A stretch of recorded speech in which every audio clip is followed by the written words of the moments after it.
Welcome, Spartans, to Podcast Evolved, part of Evolved, your home for Halo. I'm still not used to that new intro. Podcast Evolved hosts original lore series and recaps monthly Halo news. Our current lore series is the Infinite Impressions, and I'm your host today, David, and with me is Krysta. Hello. Hello, Krysta. What's up? Are you well? I'm doing good. What about you? I am also good. That's good. So, two good people being good. Yeah. This episode of Infinite Impressions, we're going to talk about the Banished Intel and the Forerunner artifacts. Before we get into those, I'll do some of the social stuff, usual housekeeping. So if you're new to the show, welcome. Evolved is the host to a variety of different shows, all centered around Halo. This is Podcast Evolved, so we have previous lore series, The Road to Infinite is so long, the character dossiers and stuff like that. We also have Mission Debrief, Builds with Blocks, Halo TV Plus, which is brand new, Halo Book Club, and Halo Headlines. Evolved's partners, Josh and Will, we kind of partnered with HCS Pro Talk, which is another Halo podcast that talks all about the competitive scene of Halo.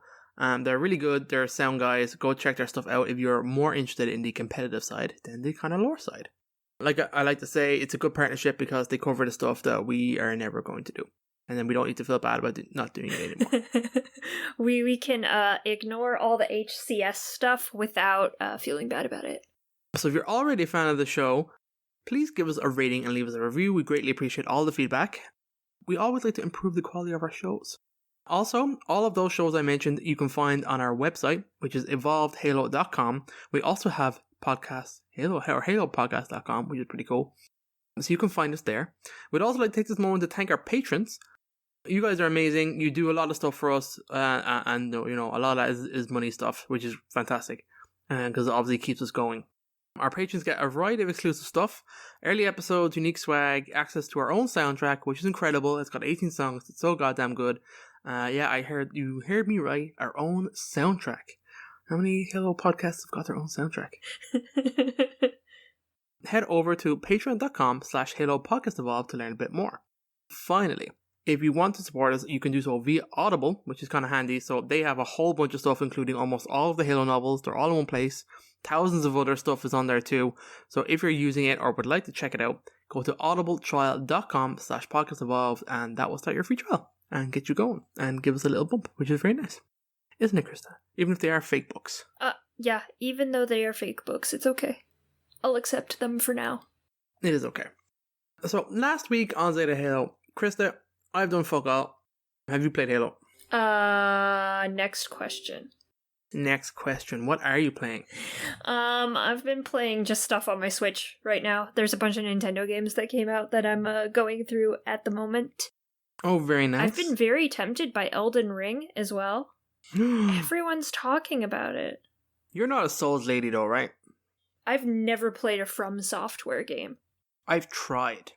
I gave the first Dark Souls the good old college try, as they say, and I just wasn't enjoying it. I was definitely brute forcing my way through some of the bosses.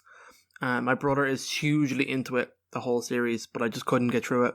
There's a few like Dark Souls that I actually really do like the Star Wars Fallen Order was really, really good. Oh yeah, that was great. That kind of stuff. And there was one a couple of years ago that came out called Lords of the Fallen. That was actually a really good one. I actually really enjoyed that too. But for some reason, the actual mainline Dark Souls games seem to just be too much for me. Now, I haven't really tried that much in the other ones, but who knows what the future will hold. Yeah, everyone's talking about it. Everyone's raving about it, actually. I feel kind of left out. It's a new hotness. It's a new hotness, Krysta. You know what? The Horizon Zero Dawn 2 came out as well, and no one's talking about it. They're talking about Elden Ring.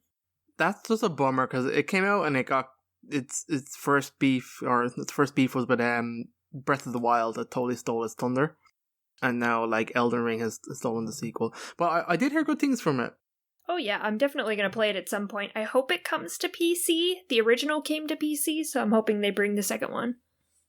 Yeah, I don't want to have to buy a PS5. Don't make me. Yeah, there's a lot I want to play on PS5, but I just don't have time to do it. I'm glad they're hard to get. Oh yeah. If I walked into a store and I saw one, I'd probably buy it. I would run that risk as well. All I'm really playing at the moment is, weirdly enough, Anthem, and I'm actually really into it. I'm actually really enjoying the game. I'm playing it solo. it's actually pretty fun to play. I'm actually quite impressed with it. I was expecting it to be utter trash. I remember playing the demo before the game came out, being like, oh, I wasn't mad about it. And then obviously it launched poorly, and that was kind of the end of it. But I think they've made a ton of updates to the system since then. I don't know, man. It's pretty cool. Flying around, being an Iron Man in a big-ass mech suit, shooting stuff. I'll have to try it out, because I played the demo as well, and I wasn't super impressed. And then the game came out, and no one liked it. Yeah, no, I have to say, like, there's aspects to it I don't like. The hub world is really weird, but I got into a lot of the characters. I actually do like a lot of the characters, the NPCs. The gameplay is actually pretty fun. It's not crazy difficult to understand. I'm playing through the game on hard mode, and it's actually pretty fun. I really wanted to play it now because I'm pretty sure they're going to kill it in a year or so. I think because they've stopped doing all development to it. They're not updating it. And at some stage, EA is going to just kill that game, and then it'll actually become unplayable. So I was like, okay, I'll play it now while I have free time. Yeah, 100%. Just in case. And as it's, it's on Game Pass, so, whatever. They added the new Guardians of the Galaxy game to Game Pass. I'm like, ooh, maybe I should download that. That just came out. Yeah, it's on my... It's next, I think. Now that I have it, it's next. Okay, that's enough of non-Halo talk. Infinite Impressions. That's where we're pretty much breaking down the Halo Infinite game. You've probably heard of it by now. There's a whole bunch of new lore aspects, and a big portion of it is audio logs. These are all over the game. There's a few of them that unlock through main progress and the main story, but otherwise you have to kind of go out of your way to collect them all. I did, and I think, Krysta, you've done them all at this stage now as well. Yeah, I have. Last episode we talked about the UNSC intel, so it's kind of sectioned off by different types. So there's UNSC, there's Spartan, there's Banished, and there's Forerunner. So today we're going to do the Banished and the Forerunner. Previous episode was UNSC. That was the recovered files, Infinity's approach, the prisoner, and outpost intel. We have a whole... There are three sections of Banished and plus the Forerunner. So we have Banished Esram's testimony, the Banished archaeological findings, and Banished outpost intel. So the two most interesting of the Banished by far are Esram's testimony and the archaeological findings. So Esram's testimony is, as you can imagine, all told by Esram. There are 9 in total. They offer an intriguing insight into the mind of Esram, a Yurlhane warrior who remembers what it was like before the brutes were conscripted by the Covenant. He has seen his kind rise up and come to the precipice of their greatest heights, due in no small part to the legendary efforts of his former student Atriox. So the first of these can be found in the Dreadnought Ghost of Gubrakan, which is the game's opening mission. There are, like we said, there's 9.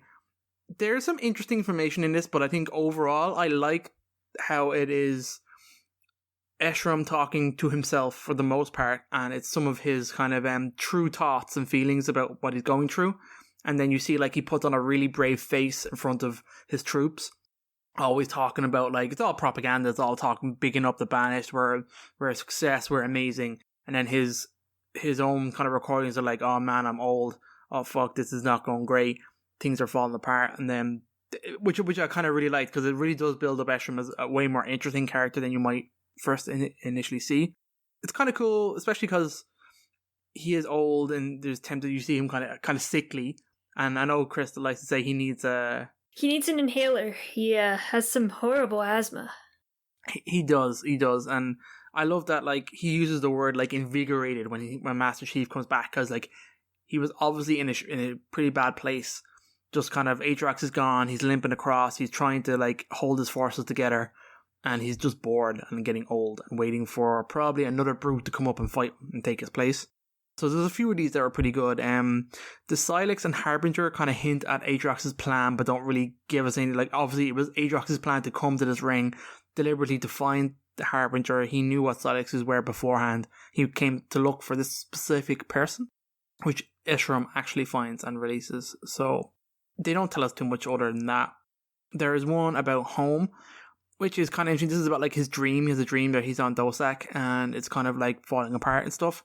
And this is kind of, I was just kind of written it off when I first listened to it, but, like, with the context that Cortana, spoilers for obviously Halo Infinite, guys, with the added context that Cortana destroyed Dosak and that, like, they don't have a homeworld anymore, it kind of makes these things more poignant.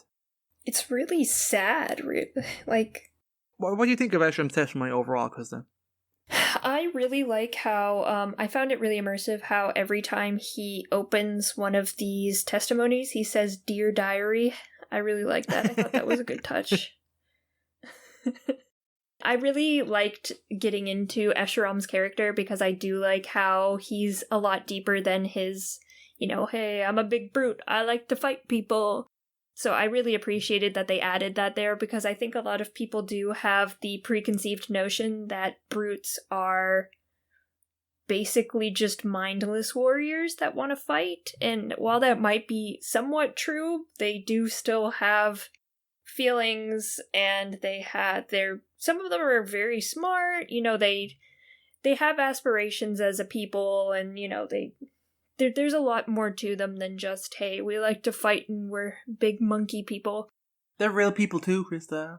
So I liked how they went into that. I think Atriox was really the first Jirohane where it was like, oh, this guy's really smart, he's actually pretty brilliant in many ways, because the only other one was Tartarus, and Tartarus was, he was just like, hey, I do what the prophets say, haha.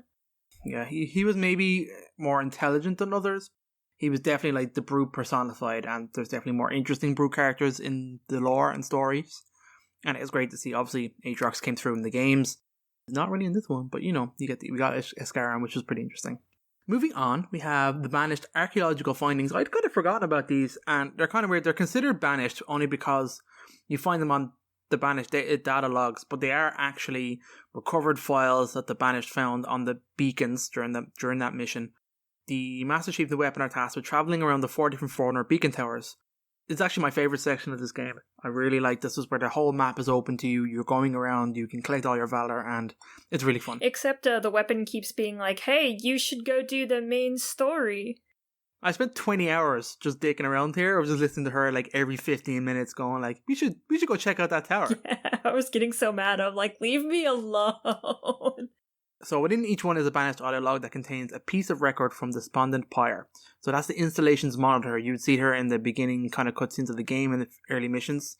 She was definitely taken from us too soon. I really wish there was more of her in this game. The records are siphoned and discovered by 2 curious Banished members. I think they're Kigyark based on their names and the way they kind of talk to each other. They're eager to further analyze the data in hopes of extracting a greater insight into the ring's mystery. However, these records hint at dark moments from long ago. So there's 4 of them, and they're all from Despondent's Pyre. She's talking about being reduced to the ring, assumptions that like it's all about this new race, the Endless, and it's really cool. There's not enough of them, so it hints pretty much that like the first one is about, okay, the rings have gone off and now everybody's been repopulated, all the planets have been repopulated, so now she just has to sit back and mind this ring. And then it kind of hints at the fact that they found another race that survived the Halo rings that shouldn't have. They're uncategorized by the Forerunners. They don't really know what to do. And she hints at, like, what am I supposed to do here?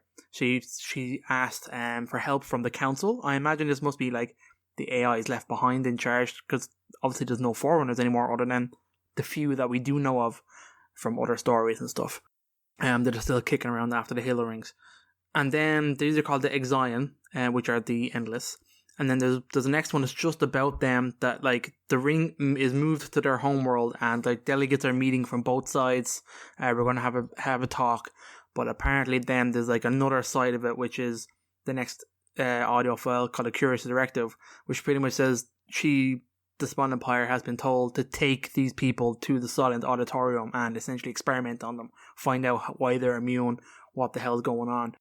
I think when you kind of delve into these 4, it really builds the backstory of the Harbinger and why she's so pissed off at the Forerunners, because you get the impression that maybe they were like tricked and then pretty much their race taken and locked down and detained within this ring for the Forerunners to figure shit out, which is really cool. I really like that idea. They really should have fleshed this out more. I feel this should have been way more upfront for the Harbinger, because she was just pretty much, I feel like you were just dumped into this game with this character and you didn't know her motivations, and to have them hidden. Now, again, they're very easy to find. They're in the main game. They're at the beacon. I love these. I thought they were really good. I really wanted more. And Krista, what did you think? I liked them as well. I like learning about some of the old stuff during this. Despondent Pyre definitely is a very, very interesting character. All the monitors are very, very interesting characters, and I agree with you that, I mean, I wish we had more of her, whether it be more audio logs or just her in person. It's nice to see that they are building the Endless through these audio logs instead of just throwing them at us. I think we would not accept them as a big bad unless they do a build-up like this. Because, when I first, heard that they were adding just, oh, these are worse than the flood, the foreigners, it's like, oh man, really? Can we just bring back the flood? Yeah, that's a real not exciting setup. Here's this random new race, worse than the flood is how we'll describe them. And like, oh man, really? Yeah, during the campaign I was very turned off by that. I was happy they did not show up in this game though. I was like, okay, good, now we're gonna have some time to get to at least know what these guys are before they just are shoehorned into the series. But I like how they are starting to build a pretty beefy lore around them. So it's not just them showing up, kind of like what the Prometheans did. The Prometheans were just like, hey, we're robot people and we're here, so accept us, please. No, we did not. We did not accept them. No, we never really did. I mean, they got better in Halo 5, but... What they are still very, very cool, so I'll always say that about the Prometheans. Yeah. More archaeological and more Despondent Pyre, please. Thank you, Microsoft. The last section of the Banished, we're not going to spend that much on this. This is the outpost intel that you get. So, like with the UNSC instances mentioned further up, there are also 2 Banished-focused data pads at each optional 7 outposts in the open world. However, there is actually an additional Banished data pad to be found at Outpost Fromonius, stationed in the shadow of the Mortal Reverie's wreckage, giving the Banished a total of 15 audio logs to be discovered. Most of these I didn't like, or wasn't. They're just meh. They're just whatever. Characters talking about small pieces of information. Most of it's not really interesting. In turn, some of it is relevant to the specific outpost you're in, and kind of helps build that story a little bit. I guess the 3 that really kind of stood out to me, you have of Unrest and Ungai. So this is one of the first ones. So it's told from a grunt essentially telling the story at some Groots are pissed off. They don't have any humans left to skin rip, which is disgusting. They're okay, they're kind of getting what's the word I'm kind of trying to take over a little bit. They're not happy at all. They're very disgruntled. I liked this idea, and I think it was kind of a shame nothing came of it, that there wasn't more missions or more things around maybe breaking the Banished apart, of setting different factions against each other. I thought that would have been really cool to see maybe this outpost breaks away, or a group captain takes over a bunch of guys and says screw you Esherim, you're not Aatrox. I would have loved to see more of that. That would be interesting, almost like mini events while you're wandering around. You find some audio, almost like the whole side quest in Red Dead Redemption 2, where you're trying to find the killer, and it's super subtle, but you get really into it. You find the letters and the clues and stuff like that. That's kind of cool. I think that would be cool. Yeah, I would definitely like more than that. Another one that stood out to me was Our New Home. Again, it's just really describing the ring and where they are and what they feel about it, but it has a more of a meaning now that we know that Dosek is gone and that they're actually forced to the Banished to set up here on this ring. There's one called Damnable Eyes. I'm calling it out here because it's the only piece of lore information in the game about the new race, the Skimmers. Can't remember what their actual name is, but the fact that it's just buried in here, this ultimate brew just giving out about their smell, essentially doesn't like what they look like. It's kind of a shame that's the only thing in the game that really talks about them that much. And I guess they are just drones and grunts smashed together. They're not the most interesting race to introduce in the game either. I don't know, I felt like there could have been more done here than that. And that's pretty much it, guys. I don't have anything else I want to call out. Krysta, anything even to that point? I thought some of these were really quirky and funny, so I did appreciate them for that. Just kind of almost overhearing conversations happening within the Banished and how they're thinking and stuff like that.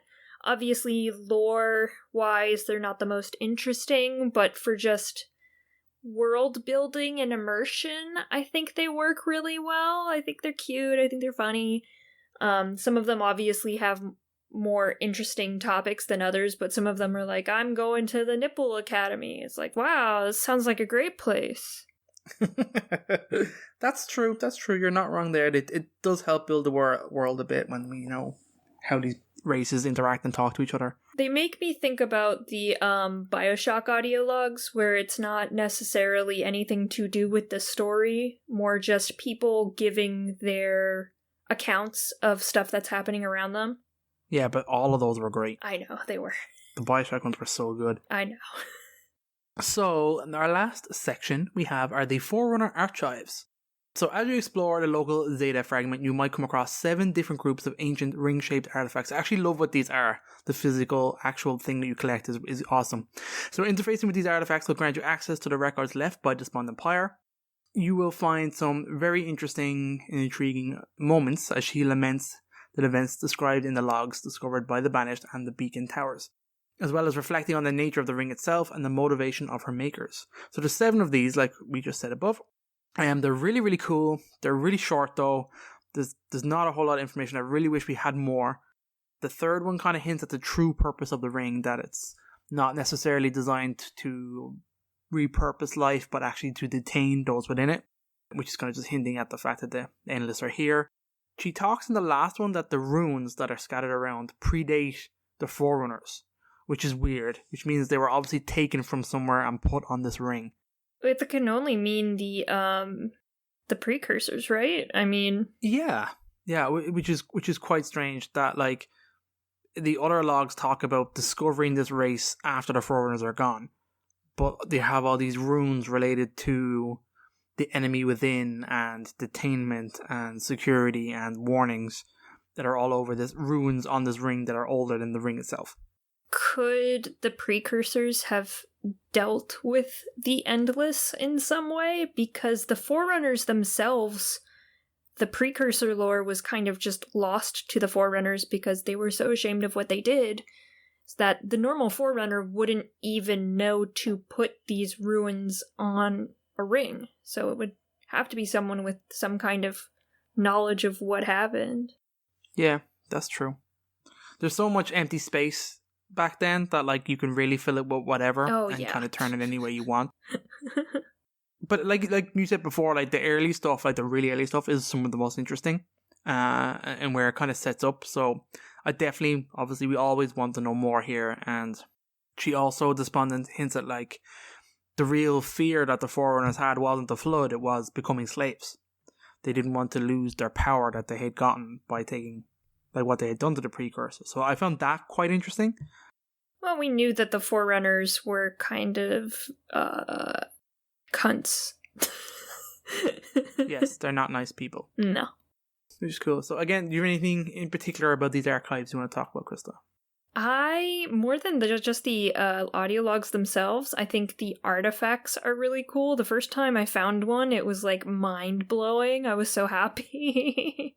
I think they're one of the coolest things to find within Halo Infinite. They're all pretty interesting. They all give you a really interesting backstory that only becomes better as you go through the Infinite campaign and learn more about what actually is going on. No, I thought the entire concept of it was so super cool. And I found myself, every time I saw one of those things, I would always go up to one and then they'd be broken or something. I'd be disappointed, but they're so cool. I think they're amazing. Great job. Yeah, great job, 343. More, please. More, please. Okay, guys, that's a quick and easy episode, but that's kind of the way it is with these Banished ones. They're not as much info in them really to talk about. The Forerunner stuff is what it is. It hints at more. We just want more. Give us more now, please. More. There's not really anything to explain because it's hard to tie back anything that is discussed in those audio logs with any concrete lore. Yeah, some of it's just so vague, and some of it, like the outpost stuff, is so specific to the outpost you're in at the time, so that taking them out of context are kind of pointless. Again, that's kind of something I think I said in the last episode as well, that like if you didn't listen to the Halo Outposts audio logs when you were doing that outpost, they're almost pointless. Yeah. They don't give you a whole lot of information otherwise. I mean, it's interesting in the moment, in the time, and that's why I think you should always listen to them when you collect them, because it helps you build that little mission that you're doing yourself in real time, which I think is the strength of them, really. Like you said, showing us a bit of this world building. and it's obviously stronger when it's done in the location that you need to think about, I guess is what I'm trying to say. Anyway, lots of words to say nothing. Krysta, we are almost done, so I will close us up. All right. Thank you all for joining us. You can find every episode of all our shows at our website, evolvedhalo.com. You can also search for each individual show's unique podcast feed. We have them all there too. If you want to listen to everything in one feed, just follow Halo Podcast Evolved on your favorite podcast service and leave us a review, like I mentioned. Another special shout out to all our patrons. Thank you very much for supporting us, guys. If you want to learn more, patreon.com/Halo Podcast Evolved. And finally, want to leave us a voicemail. We do have a voicemail function. So anything Halo related, give us a call, 205-EVOLVED. That's 205-386-5833. And with that, I've been your host, David. And until next time, evolve. Evolved.